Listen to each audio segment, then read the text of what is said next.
Nah, baiklah, kita lanjutkan masih mengenai kedudukan garis lurus dan bidang rata pada ruang dimensi 3. Nah, kalian bisa lihat contoh dari penerapan kedudukan garis dan bidang rata ini pada halaman 35.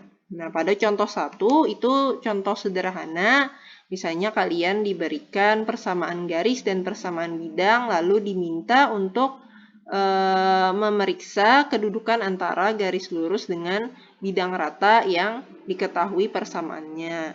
Nah, pada video ini Ibu ingin menjelaskan mengenai contoh yang kedua ya. Contoh kedua pada buku kalian di halaman 36 berarti ya.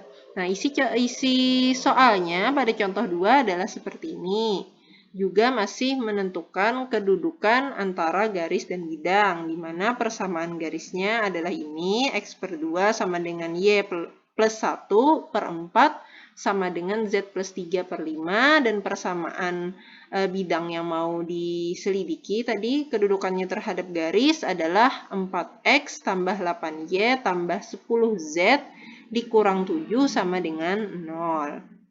Nah, seperti yang telah Ibu jelaskan, berarti untuk memeriksa kedudukan antara garis G dan H ini, yang pertama kita lakukan adalah kita tentukan dulu ya vektor arah dari garis dan vektor normal bidang. Nah, dari persamaan garis ini kita bisa lihat bahwa vektor arah garis G itu adalah 2,4,5. Ya, ini sudah kalian pelajari. Ini adalah contoh bentuk persamaan garis lurus dalam bentuk linier. Nah, lalu dari H, persamaan bidang H, kita dapatkan bahwa vektor normal bidangnya adalah koefisien dari X, Y, Z, berarti adalah 4,8,10. Ya, ini adalah vektor normal bidang. Nah, dari sini kita sudah bisa melihat sebenarnya antara vektor arah garis dan vektor normal bidang itu dia merupakan kelipatan antara yang si vektor normal bidang H itu merupakan kelipatan dari vektor arah G ya, sehingga bisa kita lihat bahwa vektor arah G ya dengan vektor normal bidang kalau kita bandingkan dia akan menghasilkan suatu nilai mu setengah, maka bisa kita simpulkan bahwa kedudukan antara G dengan bidang H itu adalah garis lurus G itu memotong tegak lurus bidang H. Ya, dari sini tadi. Nah, sebagaimana yang Ibu jelaskan, kalau misalnya garis itu memotong bidang, entah dia memotong biasa atau memotong tegak lurus, maka kita lanjutkan dengan mencari titik potong. Ya, kita bisa mencari titik potong dari G pada H. Nah, maka untuk mencari titik potong antara garis G dengan H, yang mudah adalah seperti biasa kita substitusikan persamaan garis ke dalam persamaan bidang H. Nah, yang mana pertama-tama kita ubah dulu bentuk persamaan garis G yang awalnya persamaan linier. Nah, kalau untuk mencari titik potong itu akan mudah kalau kita menggunakan persamaan garis lurus bentuk parameter.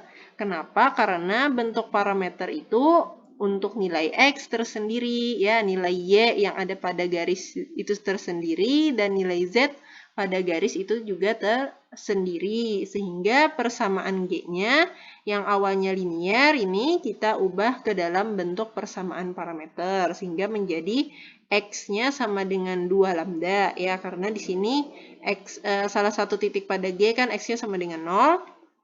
Lalu Y sama dengan negatif 1 tambah 4 lambda. Z sama dengan negatif 3 tambah 5 lambda. Ya, ini adalah bentuk persamaan garis G dalam bentuk parameter. Nah, persamaan G garis dalam bentuk parameter ini kita substitusikan ke persamaan H. Ya, di mana persamaan bidang H itu adalah 4X tambah 8Y tambah 10Z kurang 7 sama dengan 0. Berarti tinggal kita substitusikan X jadi 2 lambda, Y-nya jadi negatif 1 tambah 4 lambda, Z-nya jadi negatif 3 tambah 5 lambda, lalu dikurang 7 sama dengan 0.